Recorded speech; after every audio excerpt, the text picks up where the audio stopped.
Hello అండి. ఈరోజు మనం ఉల్లిగడ్డ ఎగ్ కర్రీ చేసుకుందాము. సూపర్గా ఉంటుంది. కూరగాయలు ఏం లేనప్పుడు ఈజీగా అయిపోయే రెసిపీ ఈ ఉల్లిగడ్డ ఎగ్ కర్రీ. మా బాబు చాలా బాగా చేసి పెడుతుండే నేను చిన్నగా ఉన్నప్పుడు. ఒకసారి మీరు కూడా ట్రై చేయండి.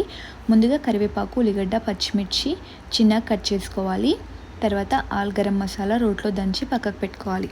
ఒక బాండి తీసుకొని ఆయిల్, జీలకర్ర, కట్ చేసిన ఉల్లిగడ్డ, పచ్చిమిర్చి, కరివేపాకు వేసి కొద్దిగా కలర్లోకి రాగానే పసుపు, అల్లం వెల్లుల్లి పేస్ట్ వేసి కలుపుకోవాలి.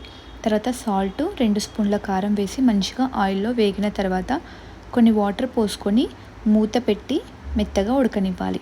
తర్వాత ఎగ్స్ కొట్టి వేయాలి. పైనుండి కొద్దిగా సాల్ట్, ముందుగా రెడీ చేసిన మసాలా వేసి ఉడకనివ్వాలి.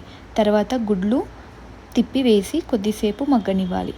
అంతే, ఎంతో రుచికరమైన ఉల్లిగడ్డ ఎగ్ కర్రీ రెడీ అవుతుంది. మీరు కూడా ట్రై చేయండి. ప్లీజ్ సబ్స్క్రైబ్ చేయండి నా ఛానల్ని.